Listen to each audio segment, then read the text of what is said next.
Greetings, here we are in Yellowstone National Park, and in Yellowstone National Park you can see that Old Faithful, the geyser, is going off behind me. And what happens when Old Faithful goes off in Yellowstone National Park? We do the Kangarena.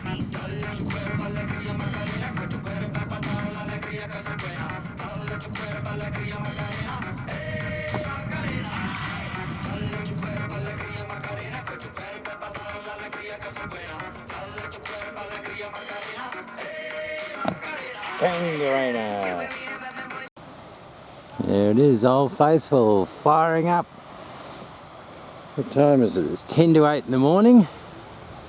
It's -1 degree Celsius, and Old Faithful has erupted right on time.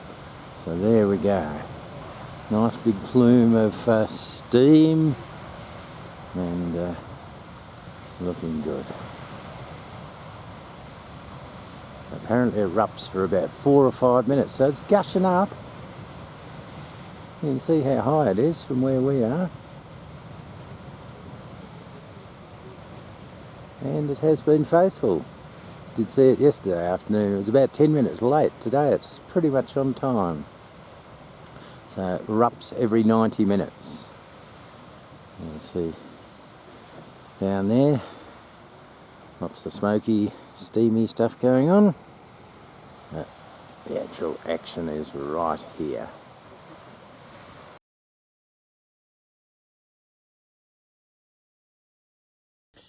Old Faithful was so named because of the regularity of its eruptions.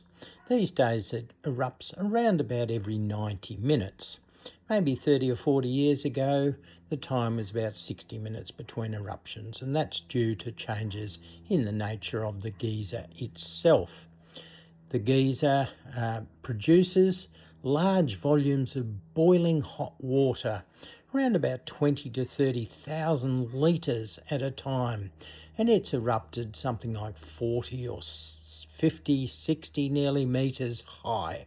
So it really is quite a spectacular sight. Old Faithful was named in 1870, and the number of eruptions since that time is around about 1 million or thereabouts. So it's quite a spectacular sight and well worth seeing. If you really want to see the Old Faithful Geyser up close and personal, then the best place to stay is the Old Faithful Inn. This is a really fascinating place. It was built in around about 1903, and it's constructed of lodgepole pines and stone, and it has a 7-storey lobby. It's absolutely massive and a wonderful, wonderful place to stay. It's located in the southwest corner of Yellowstone National Park. It's actually quite high altitude at 2,240 metres.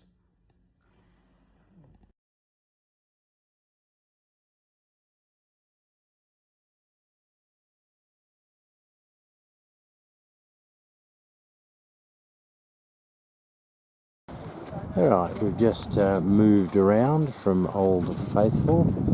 It's quite snowy over the last day, but it's quite a nice day today. And we had there, that is the Abyss Pool.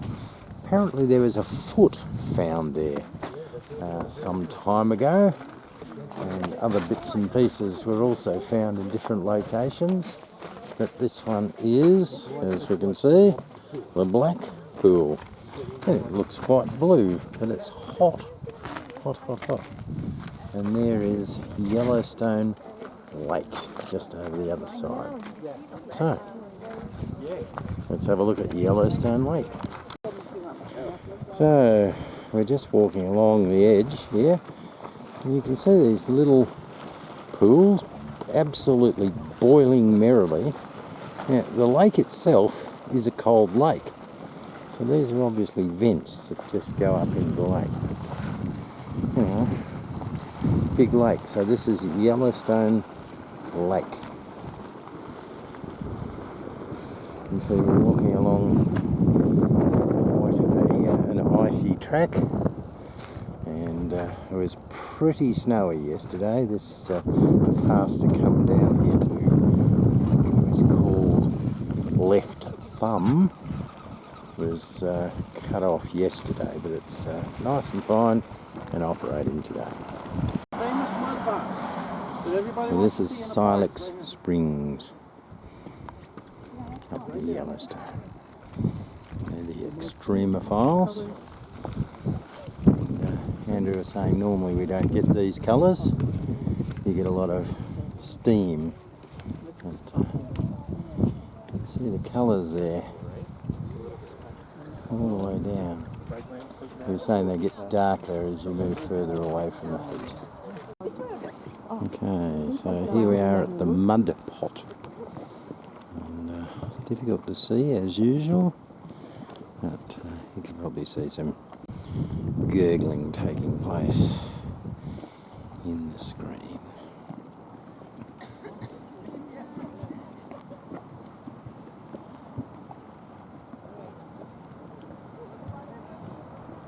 Gurgling. This one is really gurgling. I'm just waiting for the steam to slosh away, so you can really see it splashing away in there. Oh, that's better.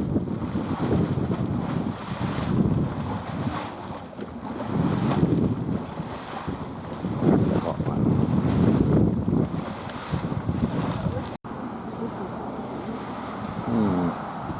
Do not swim. You can see it's boiling down there. Just there.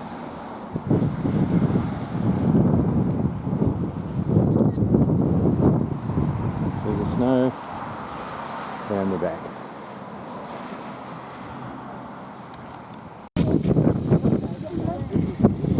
So this one is the permanently erupting geyser. You can see it's just through the steam and everything else. You can see it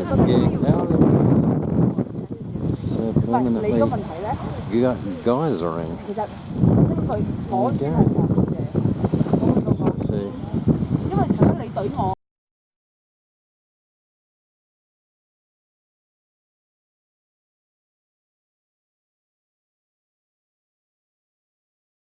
So this is Morning Glory Pool, and you can see it's got that blue colour in the middle, and it's got the extremophile bacteria around the outside.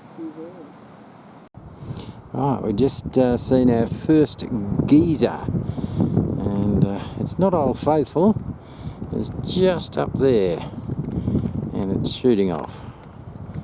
So it's been erupting for a minute or so. I've got a few still photos.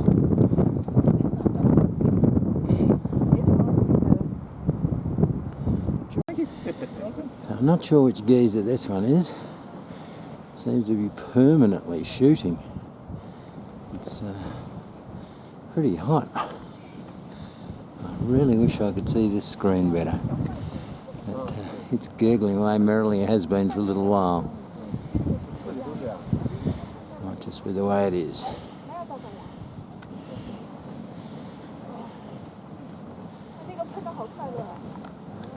Well, we have here spasmodic geyser, but it seems to be fairly constant. It's gurgling and carrying on and pumping out a fair amount of fumes and water vapour and steam. So, not sure how spasmodic it is, but we're just out on the little loop here. Just pan around to give you something of an idea of the terrain. This one's really giving it a good old go. It's probably pumping splashes over 2 metres, 2 and a bit metres. So there you go. That's a big one.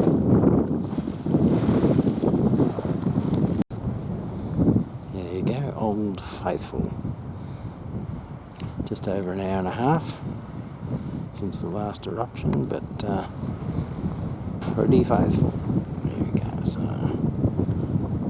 lot of people waiting in the background.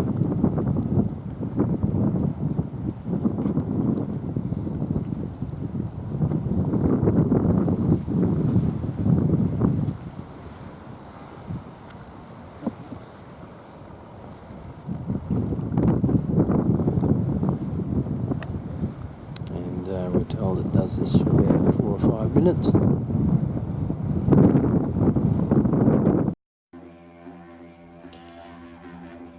Yellowstone National Park is one of the most geologically dynamic places on Earth.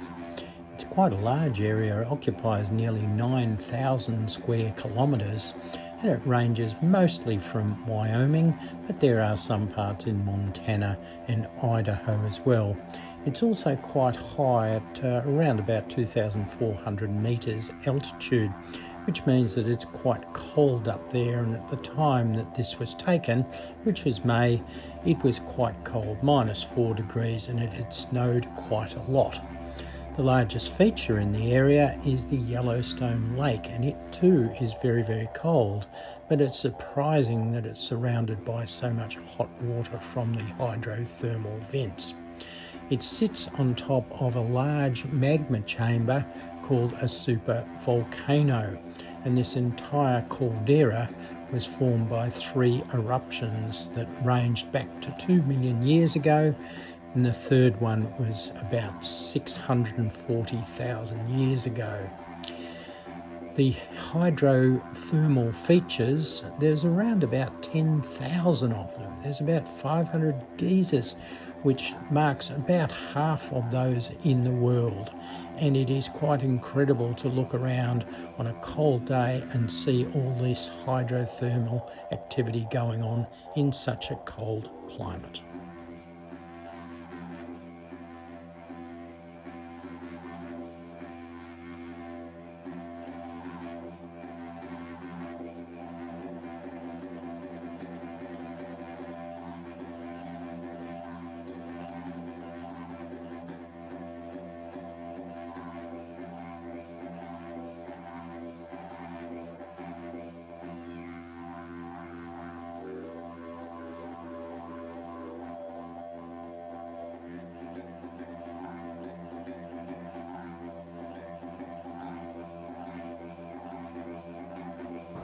There you go, chipmunk.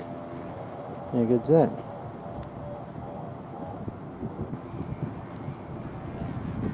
Yep.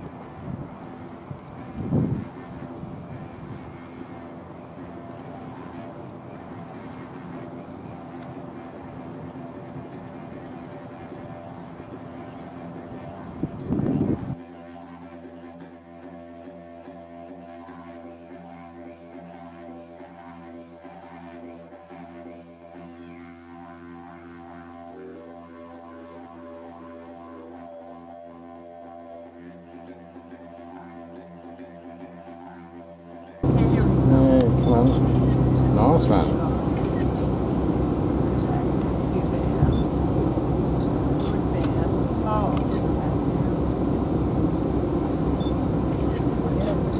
Isn't that exciting? Hang on, he's got big paws. He's no little bear.